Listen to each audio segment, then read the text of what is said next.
In today's game of basketball, spacing is king. We're seeing 7-footers step out on the three-point line and be actual real threats from downtown, and it's changing the game as a whole. Not only does this make defending harder, you can't leave anybody open from 1 to 5, and it adds a different dimension to the game entirely. Look at players like Karl-Anthony Towns.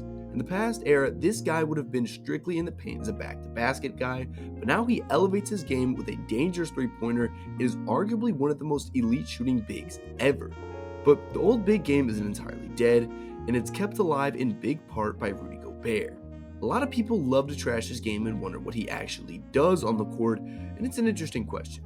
This offseason, in what could easily go down as one of the worst trades ever, Rudy Gobert was traded to the Minnesota Timberwolves, and his impact has been interesting to say the least. We're going to break down a bit on how his game actually works, and if Rudy Gobert is actually even effective at all. Yo, what's up everybody? It's your boy 2KJ here, and today I want to dive a bit deeper into Rudy Gobert's game as a whole and explain on how it actually is effective in a very hyper-specific scenario. Now, if you like the content, don't forget to like, comment, subscribe, and let's get right into it.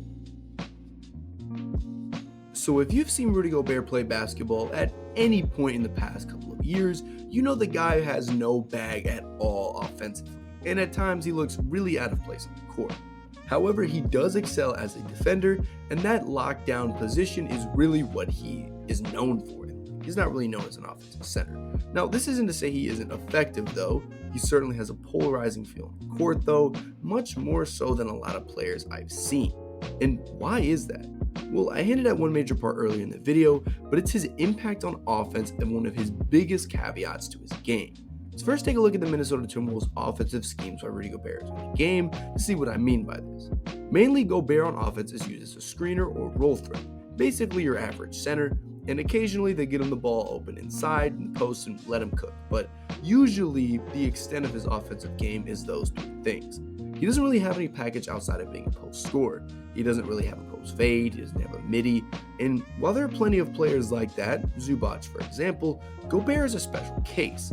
While it's a small sample size, these are the scoring breakdowns between Rudy Gobert when he played and Rudy Gobert when he hasn't played for the Timberwolves so far. As you can see, Gobert on the floor, the Timberwolves are averaging 114.9 points per game, which isn't bad until you look at the averages for when he isn't playing. They're averaging 121.1 points per game, and that's a pretty vast difference. So why is this number so much bigger?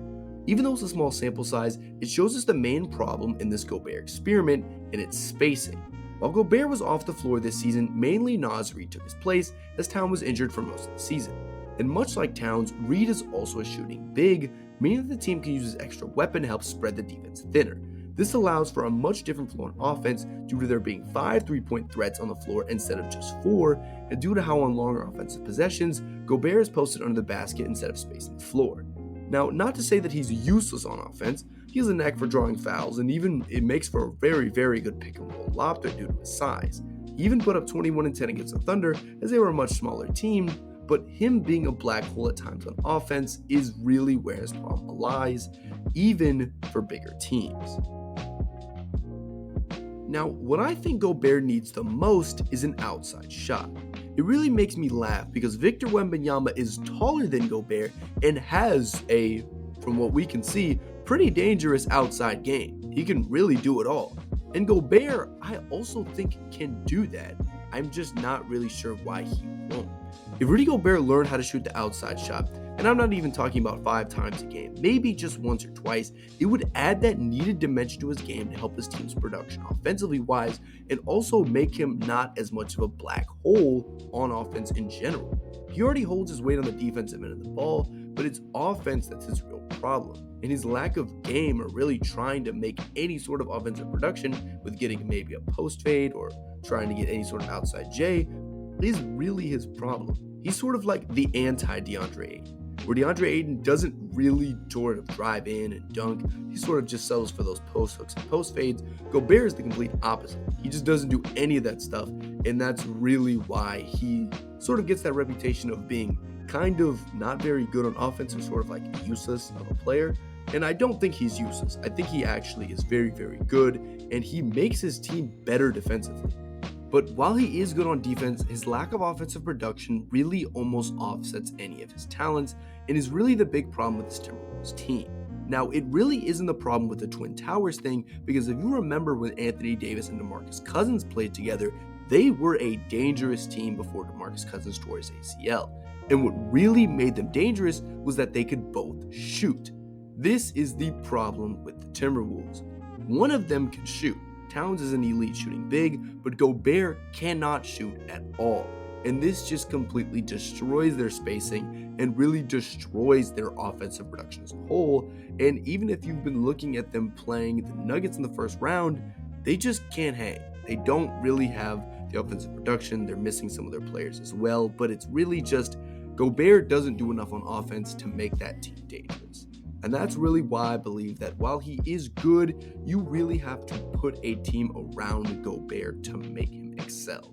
It doesn't matter if you get players who are offensively talented or this or that. You have to build a team around Gobert because he's so limited. He does what he needs to do on defense, and that is exceptional, but his lack of offensive production is really what just makes him not that good. And in my opinion, I just don't think he's worth getting all those picks and giving all those players for, because what he lacks on offense can be easily made up for a different player, and what he gives on defense can also be made up with another player.